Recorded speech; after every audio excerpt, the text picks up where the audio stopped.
I had a wonder about an alternate method possibly for, I wasn't sure how new the information was. Clearly something had been taught before, and clearly he was moving into, so it's kind of a transition time. But I just wondered if there was an alternate way to ensure that all students were engaged in this piece that we were leaving. So I wasn't sure if they knew information prior to today, if there was a way of making sure that all students were engaged in this information gathering. So not knowing what was before, obviously was planned ahead. I just wondered about that, to ensure there was more activity of all students. I found their academic buy-in to be an absolute. I was curious about what kind of discussions there have been in the classroom prior to this. What does that look like when they are discussing, something of this complexity and sophistication? The one thing I was wondering about is a couple times he asked for examples, but he didn't leave a whole lot of time for responses, and I thought maybe that might be an opportunity to partner share and partner response.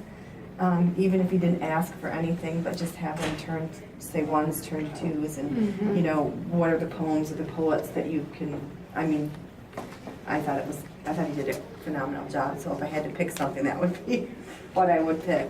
Maybe some partner sharing. That's the exact same thing I was going to point out. Yeah.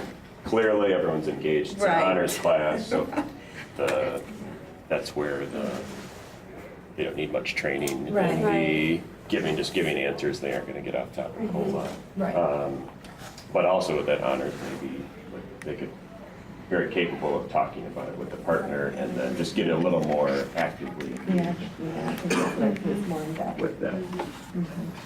And I was wondering also how much background knowledge they had, because on the part of the chart where they were comparing and contrasting the neoclassical and romantic, I thought that would have maybe been a good opportunity for him to ask if anyone had ideas before he just put it up on the PowerPoint. But if they didn't have any background, I guess, and this was an intro, I guess they couldn't. But yeah. Yeah, I was wondering if there was any opportunity to connect it to life experiences. I'm not sure if you want to start talking about romantic things in class, but if there was an opportunity there, maybe perhaps. Well, supernatural. Supernatural. Or modern writers that they might be interested in. Yeah, I thought it could have been. Yeah. I was wondering, because it's an honors class, if he doesn't circulate as much, because the anticipation is that they're going to be doing it, that maybe he doesn't need to circulate. I don't know. And the level, I was going to comment on the level of vocabulary, like, do they really understand what the word subjective means, or is it just the expectation that they're going to know that already because it's honors?